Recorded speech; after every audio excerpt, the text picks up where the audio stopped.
Hello, you legends. A glorious day. We got our first cool front. So it's time to roll out the Suki review because they sent us some jerseys that we need to wear in cooler weather. My brother and I are rolling to meet Team RR. They're doing a very short ride today. I'm not sure why, because this day is gonna be awesome. The high will be like 21, maybe 24. Feels great. Celsius, which is 70 degrees to like 72 degrees. So we're gonna be on the bike until at least 1 p.m. So we're gonna get some clips. We don't know what's gonna happen. Should be interesting. On this ride, Paul and I left Northampton. We rolled into the woodlands. It was a nice, cool morning. We got our first nice front. We picked up Team RR, went out on Fishcreek, steady, fast pace. We stayed in the pace line, maintained our pace. We filmed all the way to 28:54. I think you would like the clips we got there. Then we left the group once we got to Montgomery. We went out 1097 West. They were going back home. So we went into the forest. We went across when we got to 149 and visited Taliaferro Road over there. At 149, we came back down. We thought we'd have a tailwind. That was not the case. We filmed all the way back to Bethel. I think you would like the clips that we got for you because it was a very breezy but really just beautiful day. We felt so good. You can see we took the long way home all the way out there. You can see it shows 50K coming back into Keenan. We rode through the neighborhoods, all that's off camera, and then we got our favorite Honia Egypt road back into the woodlands to wrap up the ride. We ended up riding close to 7 hours, and it was really, really pleasant.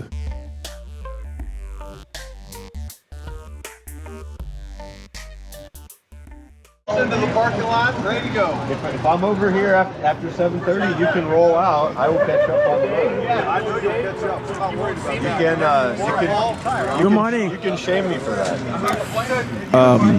That was an odd exchange, but Mark had asked Austin if he was ready. Mark didn't say ready. See, everybody's still standing there. So I told Paul, let's go. But what that was about was Mark had asked Austin, are you ready? Because Austin got there a little later, I guess, at 7:31 or something. So he was saying that if I get here late, you guys can roll out and catch up. Dan? All right. I'm going to turn down my lights so guys behind me don't. You got, no, mine is soft to the touch. Dan has the Saigo light Yours that I did a review on. It's very It's bright, on, man. especially where he has it. You're blinding me right now. So Paul's messing around. And I think it has bothered people. I think they've been telling me your light's too set bright. it up on higher. I put it on. I set it to irritate. That light is brighter than even the camera shows. Car left. Car left. And I had done a review, and Dan saw the review, so he bought the light. Where he puts his, it really hits riders in the back if you have it on full power. I put mine on the seat the seat tube between the two rear stays. So mine is not too bad, but still. Even Christian used to tell me, man, that light is bright. You hear a lot about your light, huh? People probably complain.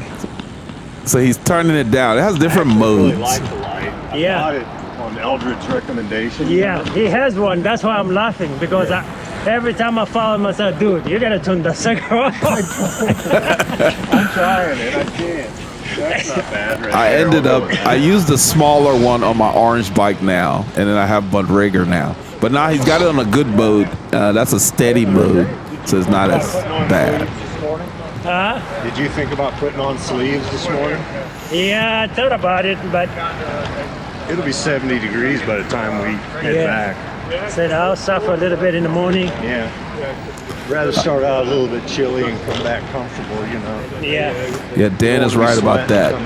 When there are But I'm variable always running temperatures, cold. That's you my can kind problem. of brave it, and it's going to warm up quickly. It's 12 Celsius is about 54, 53, 54 degrees Fahrenheit. It's a little nippy. We're wearing Aero jerseys from Rafa, and I've got a base layer on, sleeveless base layer.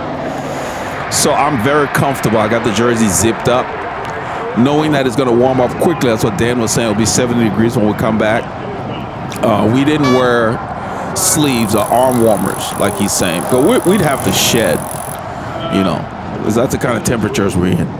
But anything below 18 Celsius, you want to wear arm warmers. You can see the guy behind us he's wearing arm warmers. That's Darren. I like this shot that Paul is showing here. 2 reasons. Not only just the view, nobody knows that he's filming the back. So we're not going to get any posing. You're going to catch them unawares. That's how I like to present the film. I want to catch what they're doing when they don't know where the camera is. And I'm glad that he picked that shot, because when he holds the camera out and they see it when he's trying to get a real view, then they're waving and doing stuff. Nah. And even one time they were teasing us, talking about every time we see the camera, we suck our stomach in. You know, we all laughed about it. I think it was Mike S5 that said that. You see me down the road because they were taking too long to get out of the parking lot. And we ride up there. It's a nippy morning. I want to get moving. So I just rolled ahead. You know, I'm doing maybe 17, 18, 17 miles an hour thereabout. I figured they'll roll up on me. So I just in a moderate gear, and Dan's gonna say good morning here. Yeah, we call him Dan the Man because we have a lot of Dans and we have a lot of Mikes in this group. So we try to distinguish them by their favorite nickname.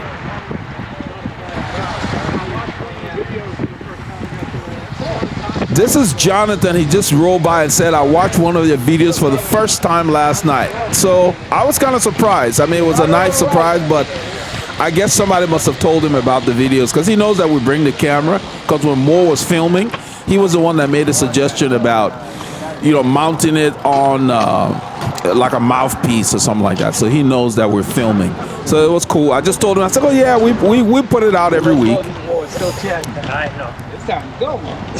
I'm just letting Paul know the reason I rolled out is like, let's go. Mark said, let's go, and the boys were still chatting.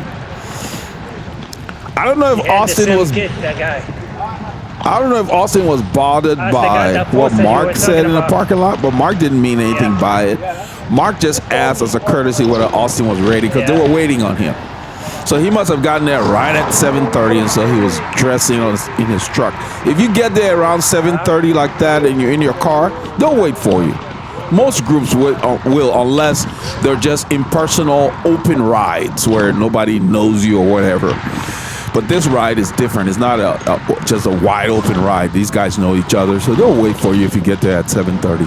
That's a courtesy, But I think Austin's point was, I don't want to be the one holding up the group. So, if you have to go, you go, and I'll try to catch up. And that's what they were talking about when we rolled out. But no, this group will wait for you. If you're there at 7:30, they're not going to roll out while you're getting ready. They'll give you a minute or two to get ready. But really, you should get there like 5 or 10 minutes before at the latest. If I'm driving to a ride, which is rare, it will only be a Grand Fondo. I don't like to put my bike in the car to go ride my bike. I just leave from the house. There's quieter roads everywhere in the world that you can find, to get out, especially on a Saturday morning or something, So from where you live, it's not like you're living off of a motorway or a freeway, So there's got to be some roads you can get on to kind of get out instead of putting your bike in a car all the time. The only reason you should put your bike in a car is, let's say, you're taking it to work so you can ride closer to where you work, that kind of stuff. But leaving from your house, you shouldn't have to to put it in a car to go all the time, unless you're going to do a specific course that you want to check out or something like that, But for me, I just like to roll from the house. If my bike is going in a vehicle, we're going to an organized ride. That's Mike Weingride over there we just passed. Mike Weingride lives in an area called Lake Windcrest, which is west of where we start. So he rides east to meet us.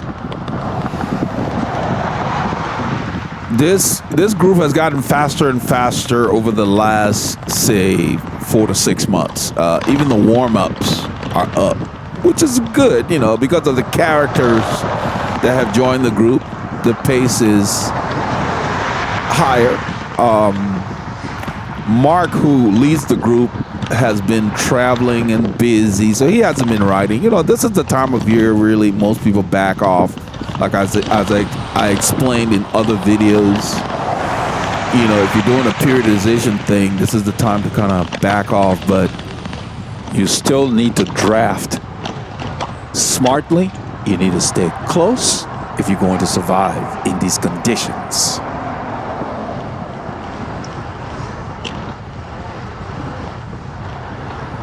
So at this point in the ride, we're just warming up. So we're just kind of getting loose. I'm already warm because we rode over to the ride. So I was telling Paul here that this looks like Jesus, who rides with WCC, and it is Jesus. And he's just starting his ride. So I greet him. Yeah, man. We greet him, we go by. Morning, man. So he joins the group. Mo is in Italy. He's been gone for a couple of weeks, I think. He's been posting on Strava, and he's been exploring. He's got a bike up there called Nago that he's riding. His brother put together for him.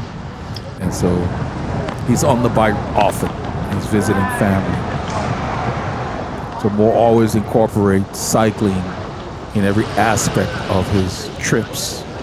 So he didn't have to travel with a bike. His brother put one together for him. So right here, there's no car behind us. There's a car in the right lane. You'll see to the right there, you'll see Jerry, who also rides with Mo and them. Jerry's going to push the pedestrian crossing button, which forces the light to cycle on all fronts and include this side. So as that car goes by, there's Jerry. He pushed the button, and now he's coming back to join the group. It's a good shot of the group here. That's Austin in the green over there. That light should have changed the green. Yeah. I was telling Paul that the light has just changed, so we're going to be here for a while. So we do a time lapse here. Paul's loading up on a gel. I had loaded on Research Forest, but he was having a conversation on that street, so he's loading up here. That's Dan and Darren on the right there. That's Dan going through. We got a green. You got to practice clipping in so that you're not gapped when lights change. So when you're by yourself, practice clipping in without looking, preferably. After a while, you kind of get used to it.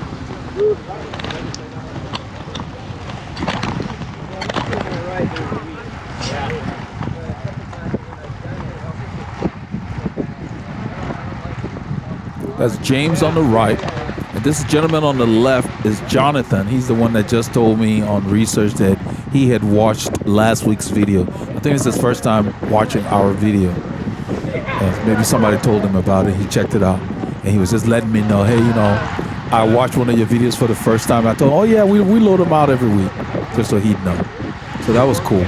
I had seen his comment. He commented on the channel. He liked the fact that I said we were going fast because of situational ego last week, because we didn't plan on riding that fast. We've all been there, you know. You get passed by too many people after a while. You're like, what's going on? What am I, the turtle? So that's what I meant. But it was kind of cool to hear that he had watched it. That's kind of cool. The local guys watch these videos also, because I get that, you know, like Dan was telling Paul, he saw one of my videos about the Saigo light, and so he bought the Saigo light. It just makes sense. If it's a good product, why not? And I had seen that light on Mo's bicycle. That's what made me get it. And it was so good, so I did a review on the channel. So I try to share things that I would use that are practical and make sense, so people are not just trying everything sight unseen. That's really what this channel is about. That's Peter back there. Peter's got sleeves on today. Peter rides with Mo and the WCC boys. So when they're riding with us, they're doing most of the pulling here. But this group is not a slouch. They've gotten. I like the pace. The pacing's going up. So I already told Paul we're gonna have to up our game. So we're gonna be turning left in about probably 10 meters, 30 feet.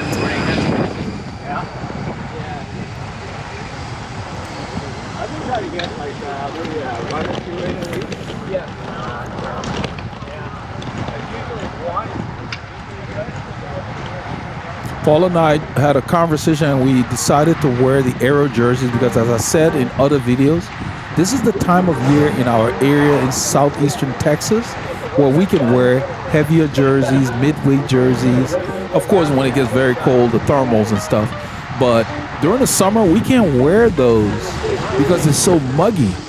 We have to wear like flyweight and ultra weight, that kind of stuff, depending on who the manufacturer is and what they call it. But basically lightweight stuff for 3 months, June, July, August, lightweight. So when September came in and we got a front, and now this is late October, and you know, it's like 12 Celsius. Oh yeah, we're breaking out all the Arrow jerseys with the longer sleeves and all that because you don't have to keep them open to keep ventilating. So from now until like mid-May, anything goes around here. We really can get good variety of what we can wear.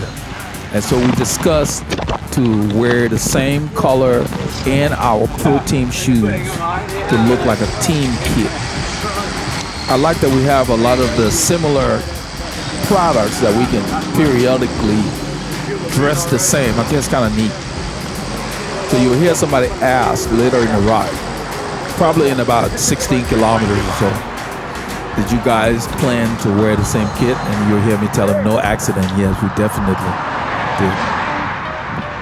Every now and then we'll, by mistake, wear the same stuff, but most often we talk about it when we can during the week.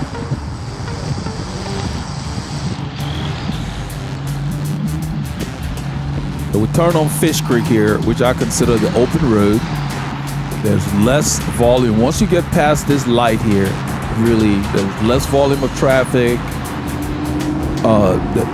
The intersections are spread out further, so you can really get a workout. So a lot of riders head out this way, and we're basically going out of town. And I really like riding out of town. I don't like riding in town. You just have to stop so frequently. So I ride in town when I'm just spinning around, maybe checking my equipment or just loosening up on a light recovery ride, that kind of stuff. Yeah, ride in town. But the serious workouts, you want to find an area. It doesn't have to be far away. Just find quiet roads in an area where you can focus and get your efforts in. You will see the pace picking up now. Look at the watts on the right.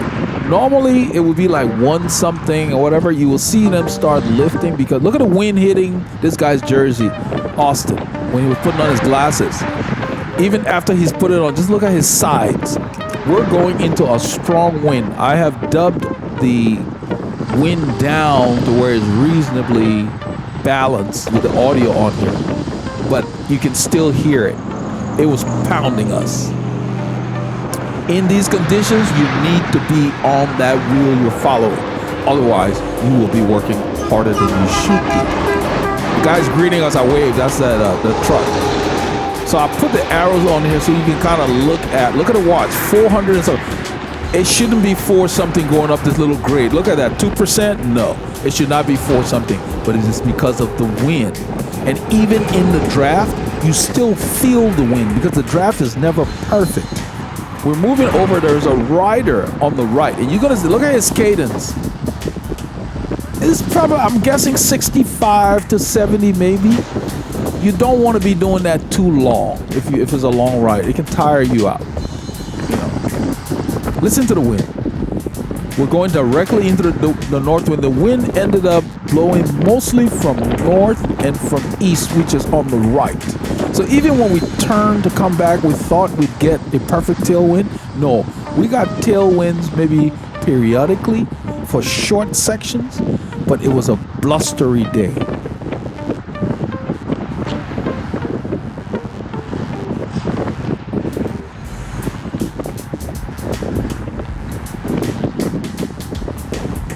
I am in there and I am sitting tightly because there aren't too many riders in this group that sit, that's at my size. Paulie Longa is my size. And let's see, Jerry is a big rider. You know, James in front of this guy. I don't know who I'm following now, but I will end up eventually following Patrick. Patrick in that lime green or the Celeste that you see, that jersey, He's behind me right now, but in a few kilometers, he would end up in front of me. You know, at the red light, people shift positions. And I end up just following him even closer because he's smaller than I am.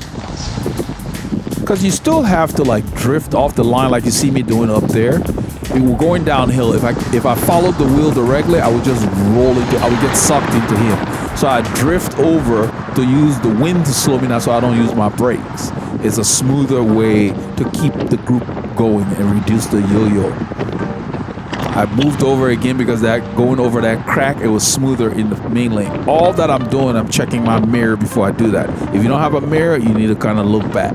You can't just be drifting into that lane unless you know it's clear. So we ride here so that when people pull off, they can use that piece of the lane. But even then, we make sure we let people know if a car is coming, we let them know there's car back so they don't swing out too wide.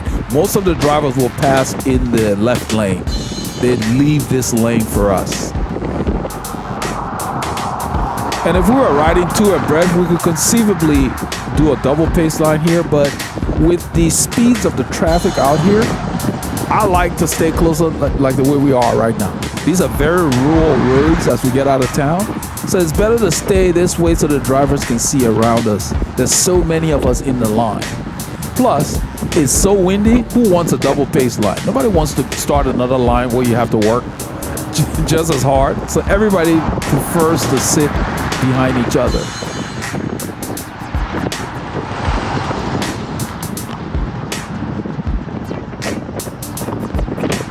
So you need to focus on making sure you stay close. We're gonna go through it because we got there, it was yellow, we're gonna go through. At first we thought everybody had made it, but then in maybe less than a kilometer we end up turning off the power to let them catch up.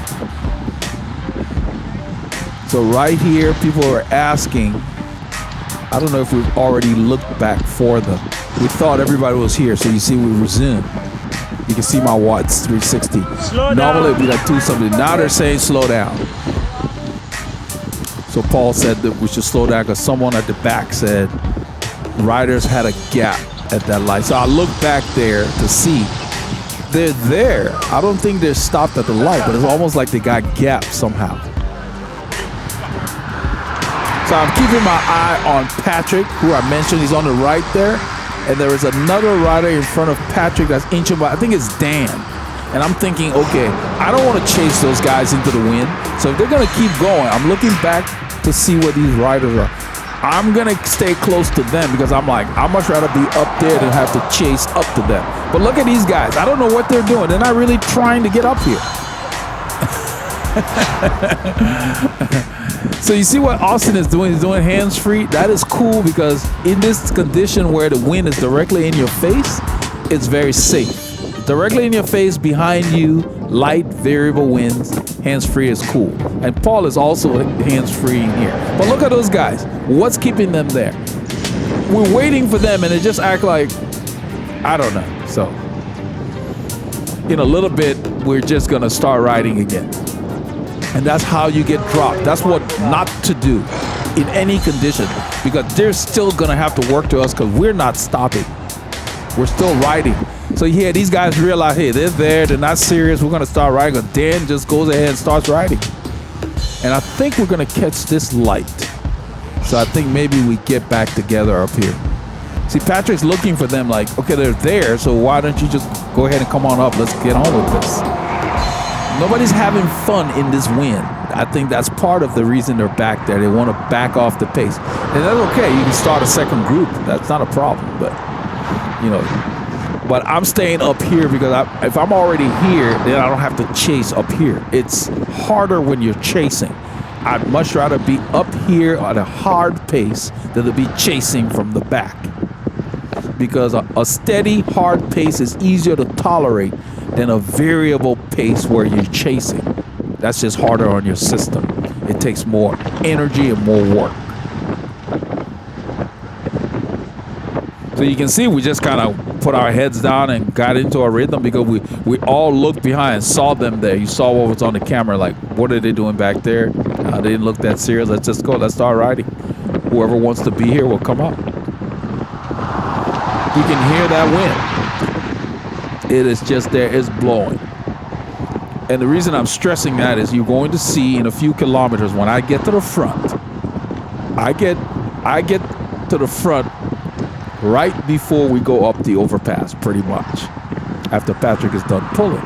Well, I realize that we're going to have to work very hard on the overpass, so I'm not going to kill myself on the entrance before we get to the overpass. So I just keep things steady. The riders get impatient and start coming around me, and you will see me point out those riders that did not quite finish the hill properly as we get there, and I will specify how the steady pace kind of works, meaning that riding in the wind, you can't get too excited.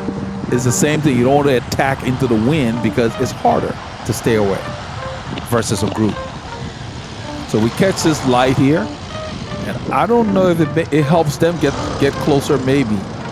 I don't look behind much. I'm watching the guys I'm riding with up here. There we go. I didn't even unclip.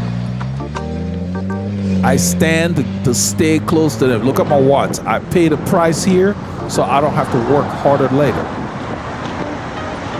We're going into the wind. The reason it was 5-something watts because that wind and this thing is a slight grade. It says 1%. We're going uphill the whole way in this direction.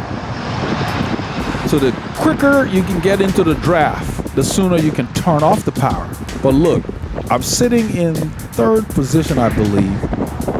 And periodically I will go like 350. And then when I soft pedal, it drops. So even though you get a benefit of the draft, you still have to do some work in the wind. But you've got to make sure that you save energy where you can. I stay slightly to the left because I told you all that the wind's blowing from the front and also from the right. So I stay slightly to the left because that's where I got the most draft. And then also I have more visibility around the riders in front, so I can see what's coming up the road. Listen to that thing. And of course, it felt colder going into the wind. In about an hour and a half or so, it warmed up really nicely. We got up to around 20-something Celsius, like 70 degrees Fahrenheit, thereabout. You see where I'm sitting? I stay a little to the left. You can't see Patrick, but I'm right on his wheel. I did not stay further back than 6 inches. You can see Paul is following Austin here pretty closely. You see how Austin is close to me? He's a little to the right. I can literally see him out of the corner of my eye. I know he's there. I always try to know where the riders following me are. That's just a knack I developed. I always want to know where that wheel is so when I make adjustments, it's away from them. So if somebody were to do something in front of me, I would move left knowing that Austin is on my right. We're going up the climb here. We're working. Look at the watts. Like 3-something sitting in the back. That's how you know it's going to be a long day and it's a hard day, because if you're doing 350 in the back, in the pace line, when you get to the front, you'll be hitting 450, 500. That's very hard. So James was pulling. He's pulled off. He's drifting back.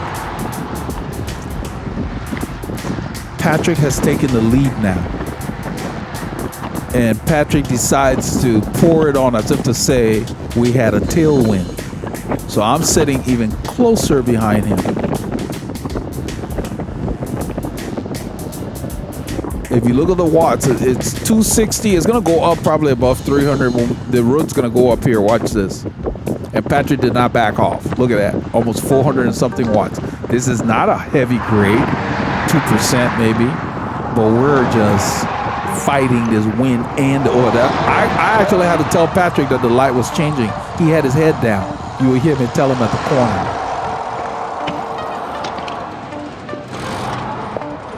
I saw your head down. That's what I said. Red light. His head was down. He was pouring on the effort, and so I said, red light, red light, red light. Then he looked up. He was pulling hard.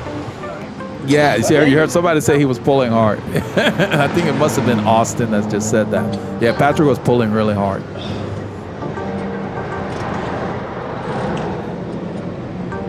this is how these guys ride. Patrick rides with WCC. That's what they're accustomed to. So that's, you know, they get in there and they just ride like that. So you got to stay close. You can see I did not wait. I'm on him. I am sitting on there. So Paul's going to have to work to get up here. Everybody else is getting up to speed. It takes a little bit for everybody to get going when the light changes. But Patrick's used to riding with Mo and them. They don't take long to get back up to speed. They literally sprint up to speed. They don't like to stop. So when they have to stop, once they get going again, they get there quickly to get the effort back up. I'm within about a foot of Patrick, sometimes less. Because he's smaller than I am, I have to stay closer, and I stay fairly low. I'm on the hoods, so I can see around him. But this road is so clean that there's rarely any debris or anything. But at this point, I just felt more comfortable to be on the hoods.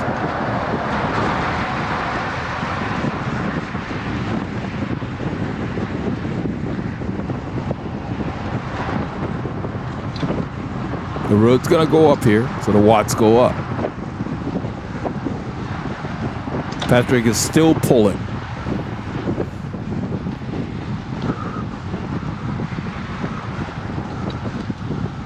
We're doing 37 kilometers an hour into a 12 plus kilometer an hour headwind. That's hard. We're working hard. Look at my heart rate, 171. That's race pace.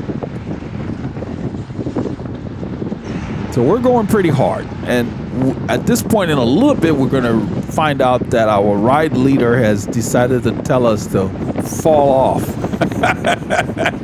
He's like, you guys are nuts. And people realize, where's Mark? Mark's not here, and then after the overpass, you'll hear it. But Mark decided, Mark's busy with other stuff. He's not doing his regular program, so he doesn't want to hold a group of, I'm sure. But he's like, you guys are nuts. They're acting like there's no wind. Look, we're doing 37, 38K. This is a headwind, and we're going up a climb. And you see how quickly my heart rate got down to 163? That's why you have to stay fit. You have to have a program. Your recovery is critical to being able to tolerate these efforts. Patrick pulls off. I go by and I kind of nod my head because I appreciated him pulling off on a flat to slightly downhill section. Some riders will pull off while the road's going up. That's not a whole lot of fun for the following rider. So if you can and you're in rolling terrain and you feel like, even if you got a little bit left, pull off a little early, let the rider that you're pulling off in front of have like a flat area to at least get some kind of a idea of the wind before they have to climb. Don't pull off at the base of a climb unless you're absolutely spent. So the road starts to go up here. You're going to see my watts going up. Speed's going to drop because that wind is pounding us. I'm going to keep downshifting. Riders are going to get impatient because some of them attribute effort to speed. So as our speed goes down to 27 kilometers an hour, they think we're going slower.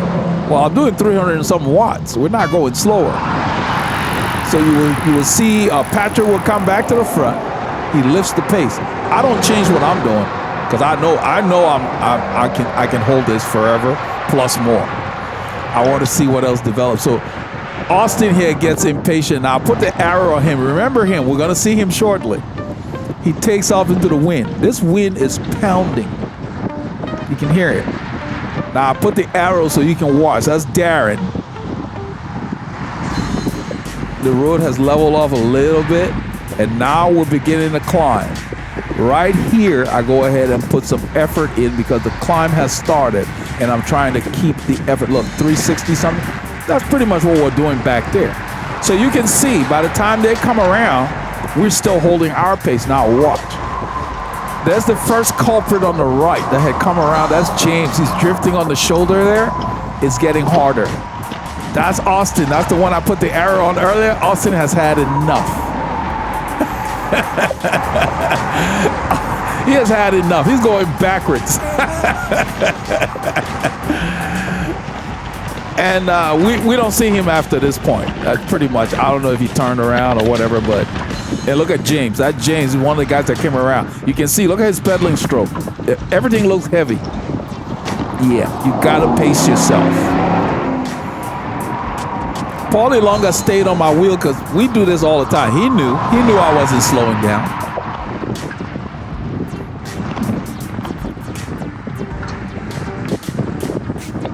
So when you're riding into the wind or up a climb, you gotta stay within yourself. You gotta stay steady. Don't get excited with people coming around.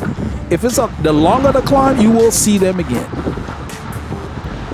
Because if they're overextending themselves, they'll have to slow down. Sometimes sooner than you expect. So what happened here is now you're gonna see in a little bit. Remember, Patrick had lifted the pace. I'm looking around because these guys are in the way. I'm looking for Paul. I see Paul. He's right there. He knows why I'm looking behind. So you see him move onto my wheel. Right here, they're in the way. They're blocking the road. They turn off the power. And they had lifted the pace. I'm like, what are you guys doing? I just like to keep going. This is where they're talking about, okay, Mark's not here, or whoever else. There's a bunch of people off the back. I don't know who, but not everybody's here. So they're discussing whether we should stop when we turn left or whatever. I don't like to stop on these roads.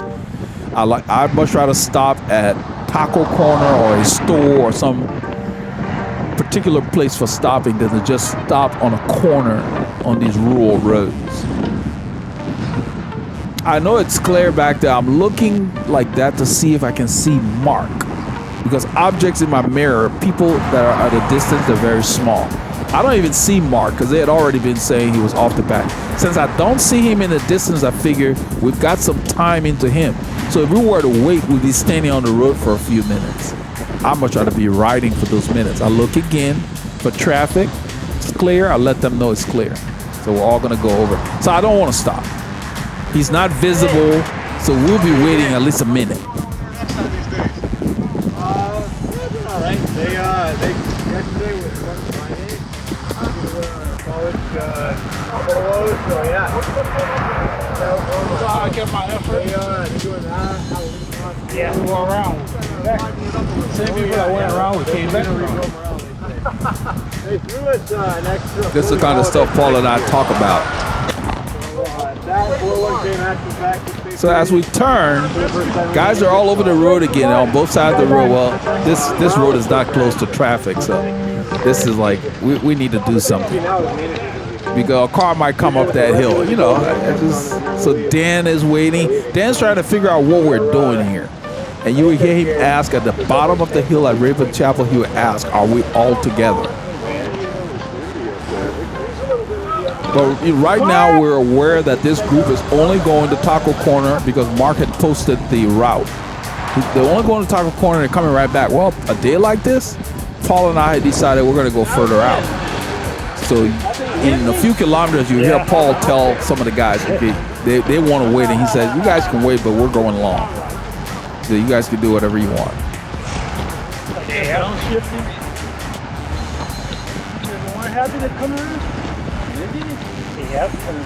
So everybody's kind of waiting to see if the guys that have fallen off the pace would get closer. And that's why you see this little lull in the pace. I'd much rather do this than to stop on a corner. Yep. So I told Paul, I said, let other people pull because they're not going that far. And if they want to go fast, let them pull. You just sit in. That's what you heard me tell them. There's no point. We don't need to pull anymore.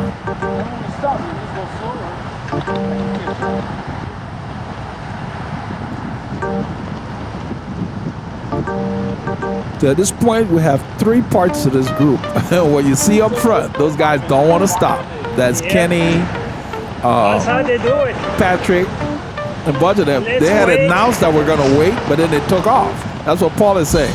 They said wait, then they took off. So I told him, let's just go ahead and do our ride. I don't know if it's here, I tell him that. It's probably in Rabon Chapel. So we're in the middle. We got a bunch of guys behind us that are trying to like stop, and I don't want to stop.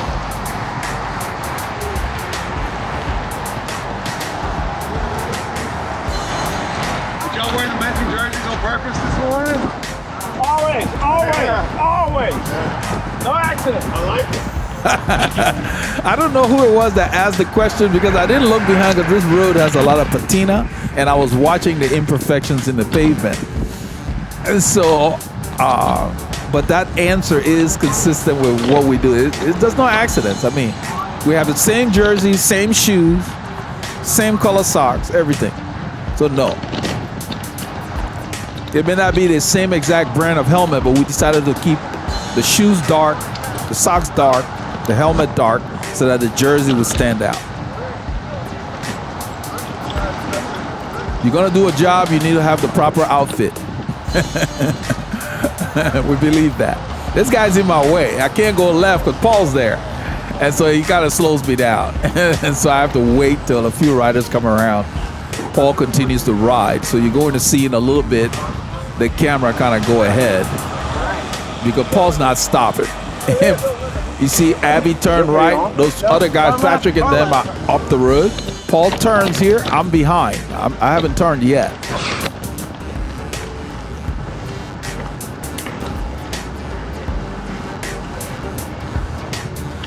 I'm waiting for a car at the corner back there because there was a car coming after Paul turned, and then the driver allowed us to go and just said, you guys go ahead. So I'm on the road coming up to Paul. We do a time lapse here because it was a bit before I got up to Paul. We had stopped at that corner for quite a while before that driver allowed us to go. And it was just myself and another rider. The bunch is sitting at that corner at this point. So these guys are looking behind for the bunch to see are they getting closer, but they're all over the road. So Paul has to go across the road to get by them. So Weingrad is saying, where you going, where you going? And Paul just ignored him. So Paul continues to ride. At this point, I ride up to Paul. There is a rider sitting on my wheel. No way Mark's catching us at this speed into this wing. Yeah, that's why I didn't want to stop. We're doing 22 or so miles an hour into a headwind. And so I know Mark's not going to catch us at this pace in these conditions. So I think either he's just going to hold his own pace or they're going to have to wait. But they really were half-heartedly waiting. So you got people spread up all over the road. We got Patrick and then up the road, a few kilometers, you'll see them turn around coming the other way. Yep. So I just told Paul, let's just do our ride. I said I'm going to just roll. They want to catch up, they need to put up the effort. Well, the So- thing is, if you're gonna wait. Keep riding like this, and won't catch up. Yeah, so if you're going to wait, you need to wait, meaning below 18 miles an hour so the guy can catch up in these conditions because he could probably do 20 or whatever. But if you're riding at 23 miles an hour periodically, then 19, 20 period, he's not going to be able to catch the group at this pace, especially if he's riding alone or with one other rider.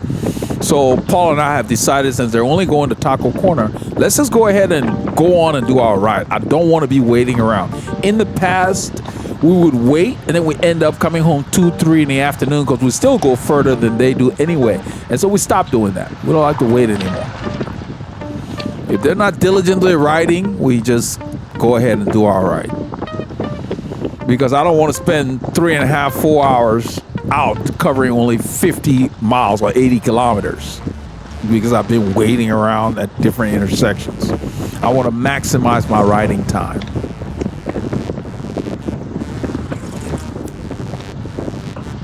So we focus on effort, not speed. We happen to be doing 19, 20 miles an hour, but that's not our goal. We're trying to stay in zone 2 because we're going to be riding 7 hours. We've been riding for probably, it says an hour's duration. I think it's maybe an hour and a half because we didn't start the camera at the beginning of the ride because it was still dark. This is Rabon Chapel Hill. I like it because it's one of those climbs that just has a nice rise to it. It doesn't get at you in a hurry, but it stays hard until you finish it. It's around 3.5%, I believe, at the steepest pitch.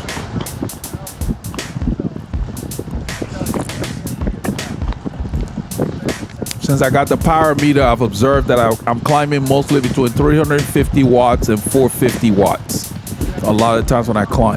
Seems to be easier to keep the higher watts when you're climbing than on the flats. Because on the flats, you're down and kind of scrunched up. So you have to work harder to hit those same watts. That's what I've observed. That's what I use that power meter for. It's to just kind of, you know, what's really going on with these numbers, and when am I putting out really high numbers, and when is it too much work to put out high numbers. Other than that, I don't really, on my other bikes, I don't have anything on them. I just go and ride. So people have been asking, I kind of don't see the other bikes or whatever. I use the blue bikes, so the power meter pedals are on it. And I just, you know, pick it up and come out. But the other bikes, I ride them too. So I've been doing some little changes on the other bikes as far as maintenance. Changing the housing. You know, every few years you need to change your housing and your cables, depending on what kind of use you put your bikes through. And you know we ride rain or shine. So this bike I'm on has all new cable housings, cables, everything. It's might as well be brand new. Everything has been overhauled. You have to do that periodically. So you guys can do whatever you want. Yeah, this is where Paul, they asked Paul, are you guys going to wait with us on the next corner? And then he said, we're going long, so you guys can do whatever you want. I heard that part. I heard the response, but I did not hear the question because of the wind. But I heard his response. Now, all I'm doing is just riding. I'm not trying to kill myself or whatever. This effort I can hold all day. So we turned on South Pine Lake. And since I had heard him tell them, I noted right here, looking in the mirror, that only Paul was on my wheel. So Mark Weingrad and a couple of the other guys that had followed us after Paul had gone around them, they stopped at that corner to wait. They eventually hook up with the guys you will see us pass in, well, not pass, they're coming back the opposite way. Patrick and them rode ahead, and then they broke up because Kenny went on his own, and then 2 or 3 of them decided to come back to look for these guys. Well, they end up hooking up and coming back. Well, by the time we get to 2854, that's off camera on 2854. We end up riding with them into Montgomery, and then we went straight, and they turned to go to Taco Corner. So Mark never really hooked up with them on this leg of it, so I don't know if he eventually met them at Taco Corner, because that was their official stop before they came back home. But this is such a glorious day. We don't get to do this during the week. I thought I said it's just us. They came and said, you guys want to regroup? I said, no, we're going long, so you guys can do whatever. Yeah, get you on film. Yeah, I heard that part. So that's the response I had heard, but I did not hear the Yeah, Mark's a few minutes behind. question. So yeah, in these conditions, you lose minutes quickly. Windy, hilly conditions, you lose a lot more time than when it's just flat and favorable.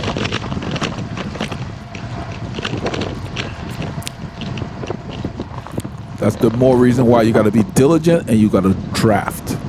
So when you ride with your mate, like you'll see Paul and I do from this part of the film on, practice drafting, getting comfortable following a wheel, especially the skill of not having to look directly at the wheel. You should be able to gauge how close you are to the rider in front of you without having to look at that wheel. It comes with time, but you got to practice that. Kind of just look away from the wheel, glance from time to time. Not saying don't ever look at the wheel, but don't get fixated on it.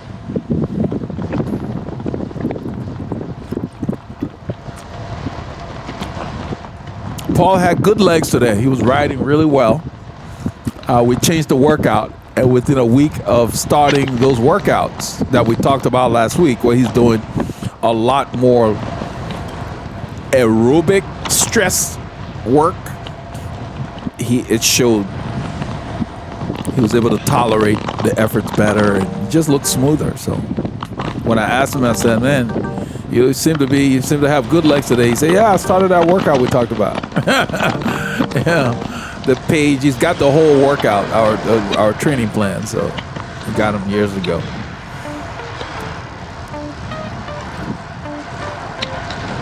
I'm sitting on his side intentionally because that's where a little pocket of draft is, and I'm messing with his camera. You can hear how quiet it is right there. I'm just searching for, okay, where's the draft? Where can I sit? And then I'm trying to film just the fact that I'm following him very closely here. You see how quiet it got right there? That's what I'm talking about. You got to look for that when you're in the draft. You can tell when you hit that pocket. And when you're following an experienced rider or someone you ride with often, they'll know when you're in that little pocket. So you don't have to worry about if you have to overlap, because you're not going to be right up on them. You'll be slightly off to the side. It's like an echelon kind of setup. You see right there, it got quieter. That's what I do. I search for the spot. I do the same thing in the group. You gotta be crafty. Listen to how quiet it got right there. Then the wind kind of picks again. The draft is not constant. You always got to be looking for it. I think there's somebody walking or running here. It's always good to do what Paul did. Even if you think your mates have seen the person, or at least just wave. Because there might be somebody in the group that may not be paying attention. Maybe looking at the cyclo computer or something. Try to just do those motions so you can get their attention when an obstacle is in the way.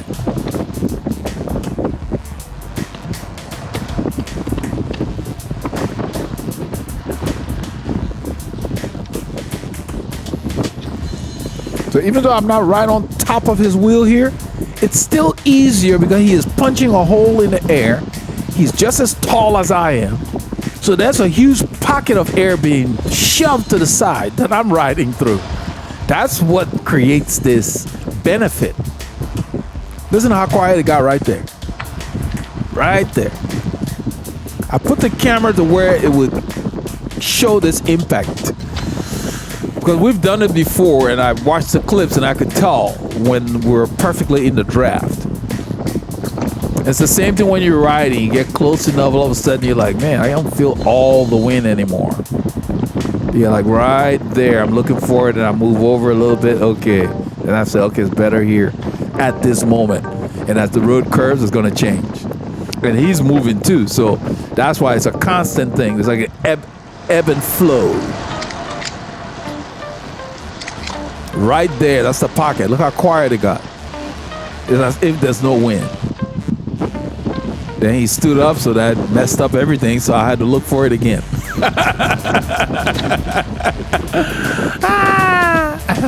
Finding the draft. And sometimes the way he's standing, feels good. I tell him car back, and he's in this rhythm, and I can tell he's really right. So I tell him coming around so he can know this car is coming. This road is very narrow. These are neighborhoods. These roads are not standard. So we've got to move over, give them plenty of room. I could tell he was on this rhythm where he didn't want to stop. And he's just rolling along. It's like, you have a ride where you're just kind of floating. So I told him, coming around. And then he moved over to the right so the guy could go.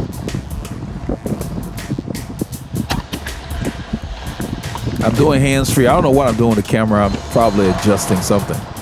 I'll probably change hands again.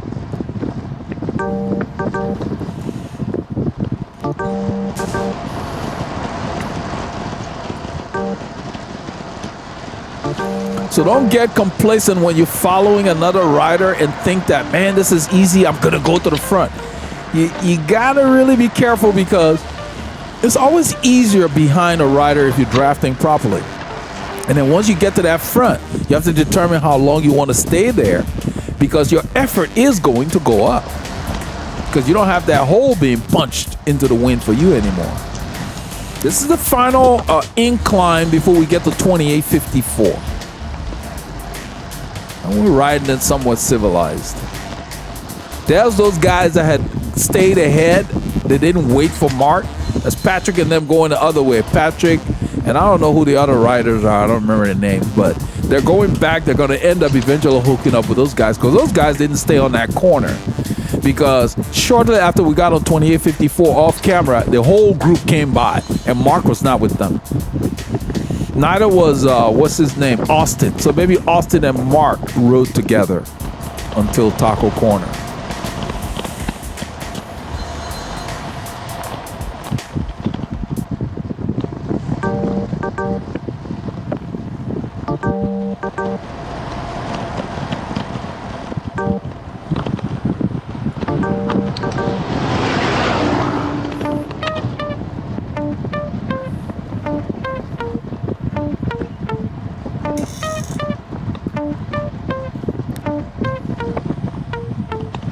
This is the FM 2854 in Northwest Montgomery County, Texas. We are outside the city of Montgomery.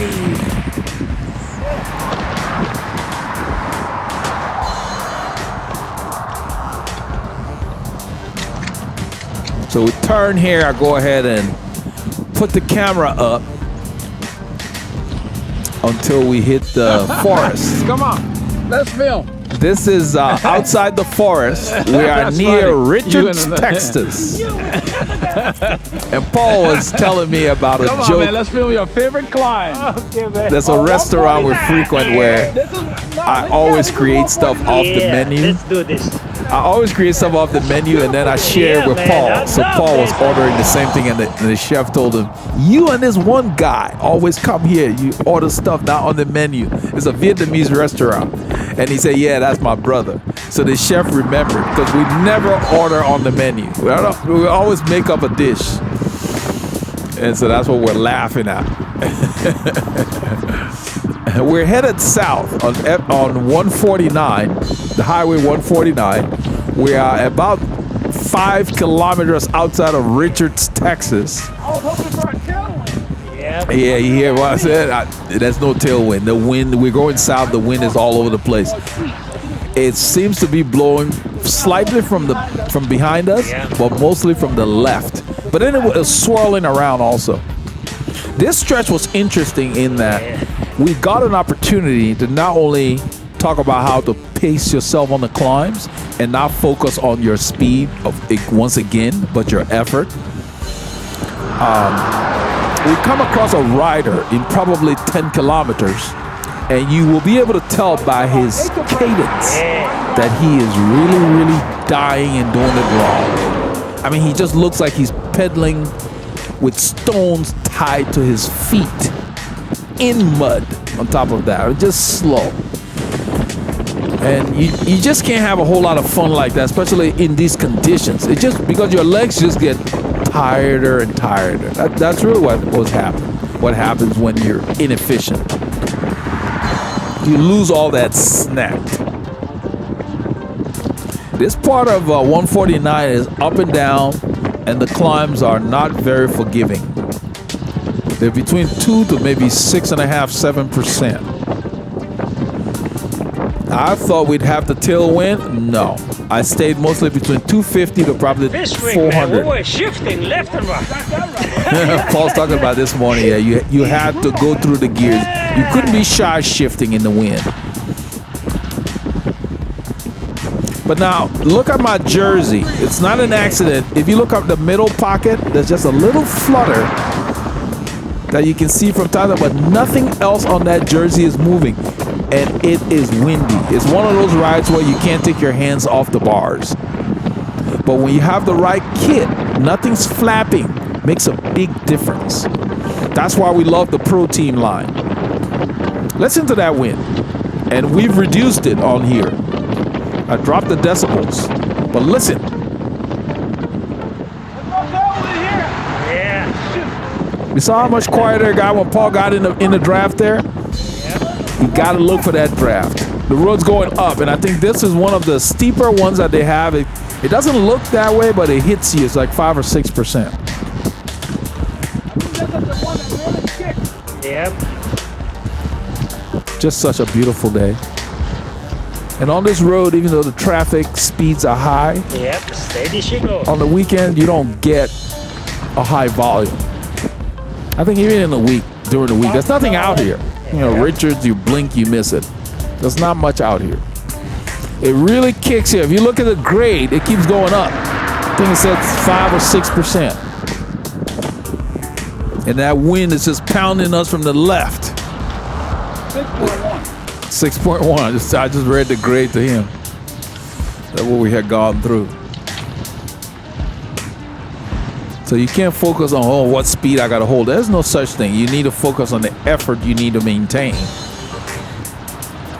We've got another 4 hours to ride. This is not the time to kill your legs.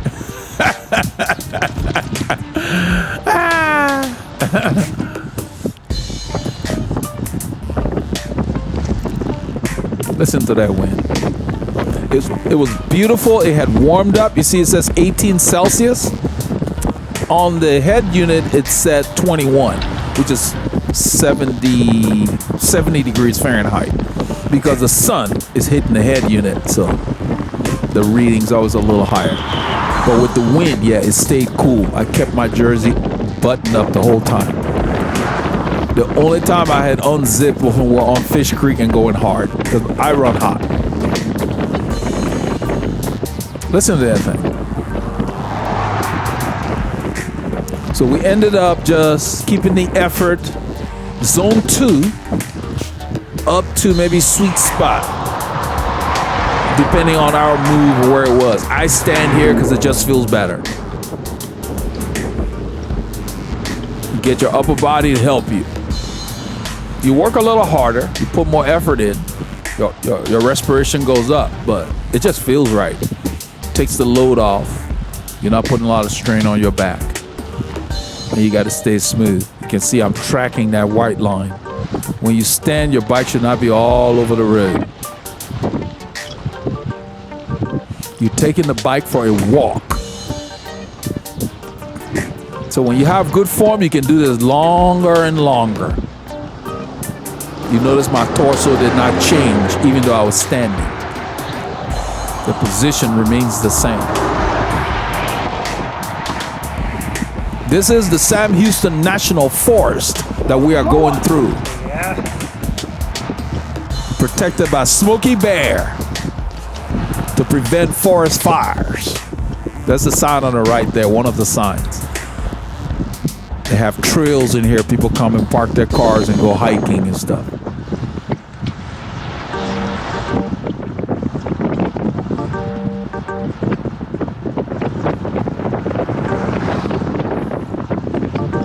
This wind pounded us the entire day. We tried to modify the route to avoid the worst of it, but with no success. It seemed to be everywhere. Because this time of year, the wind comes from the north. You figure, okay, we're going north to start. That's great. Coming back home, we should have a tailwind. Once the day gets warmer, the wind changes. It just kept pounding us. I don't know how we're doing 34K here because that wind was just there.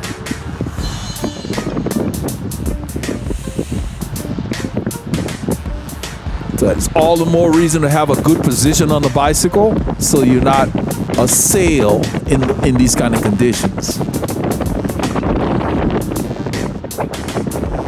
You will see the impact of the wind when we come across this other cyclist I'm talking about. We don't know him, but we had seen him on the road where when we started this section of the clip, Paul and I were laughing. He was going east on that road and he did a wider loop and he ends up coming on this road up ahead. There are ways to get to this road from where he had gone. So we'd seen him before. And so, but it was so obvious that he was struggling. And you will see that. He did not pace himself correctly. Because you don't need to be going fast to be smooth. You just need to be in the proper ratio. And he was seriously overgeared. And I'm glad we had the camera on so you can see that. A big gear does not necessarily equate to speed if you can't turn that thing. Because what will happen is your legs will continue to get tired and you will go slower and slower. And you can hurt your knees. You need to have a decent cadence. I'm not sure why the watts are falling. I guess, I don't know. I mean, this road doesn't look like it's going downhill. It says -1. Maybe that's why. Visually, it looks like it's still a mound.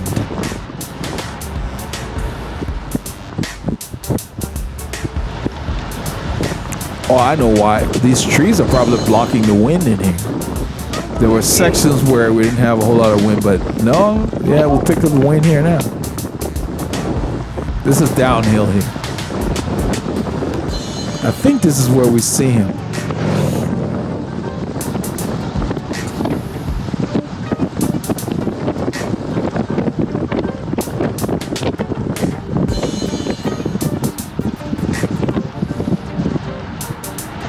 That's the road on the left that he took to get on this highway ahead of us, because he had gone the other way. It's called Walsh Road or something like that. They got all kinds of loops back in there.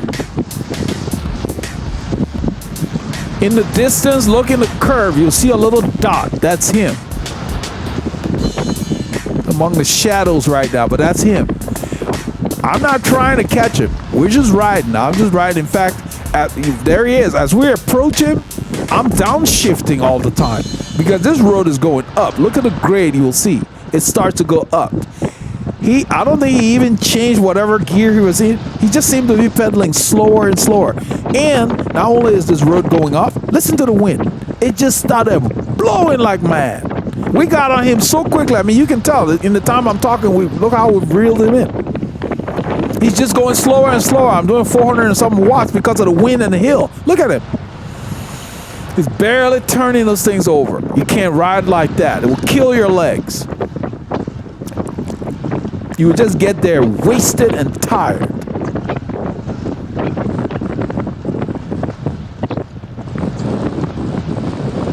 I hope this helps some of you. It was a good example to show. Don't be shy to get in the proper gear. It's not the size of the gear that gives you speed. It is cadence maintained for the distance you do that gives you speed. That's what speed means. If you cannot maintain your rhythm, you will go slower. So we all have different body types. Don't get hung up on this spinner our winners thing that people throw around. The pedaling stroke is a spin, meaning you push forward, you go down, you scrape, you pull up, you come back over. If you're doing that properly, that's spinning. You don't have to be doing 100 RPM for it to be called spinning. 100 RPM, 120 RPM, you're spinning a high cadence, but you're still spinning. 80, 85, you're spinning a lower cadence, but you're still spinning. We're all different. Some people got diesels, and they can put out big power in larger gears at a moderate cadence. The key is you should be able to maintain that, so you're not constantly going slower because you're killing your legs. So don't get hung up on that, oh, I'm spinning at 110, I'm a better climber. If you spin too high a gear, it can be inefficient. Just like if you drove your car in third gear at highway speeds, you will burn more fuel. The same thing with the human body. You have to find out what your cruising cadence is, because just spinning a high cadence, does that mean that you're efficient? You use that for acceleration, and then you got to shift up. You got to be efficient, because you will burn more calories if you're inefficient. So don't get hung up on that. It doesn't matter. Everybody's different. Find what works for you, your body, your style of riding. That's what matters. I showed that guy so that you would see that he was not going faster. Nobody wants to get on a bicycle and go slowly. So that was not his goal. So if he gets enough information or get enough experience to where somebody telling, you know what, if you had downshifted a couple of cogs, you probably would have had more fun on that road. That's what that was about. There's no right or wrong. We're all different. Everybody, don't just go copy somebody else's style and say, oh, that's what I want to do. You better find out what you like. That's why we train. That's why I say we don't ride, we train. I pull over to the side here. I get the camera from Paul. And he comes by. We're on Bethel Road headed south. We're still in the forest. This is the Sam Houston National Forest, which extends on 149 that we're on and on this road. So we could have gone straight, but I turned this way so that we get a break from this wind. This thing been pounding us for hours. I mean, we started the ride coming into the wind. I thought we'd have the wind behind us going home. You can see the temperature still says 16. It's gotten cooler because we're in the forest. It's always the case out here. But yeah, so find the style of pedaling that works for you and your body. That's what training is about. Everyone's different. There is no one way to skin this cat. And this cat does not only have 9 lives, probably has 1,000 lives. This cat I'm referring to called cycling. It is an enigma.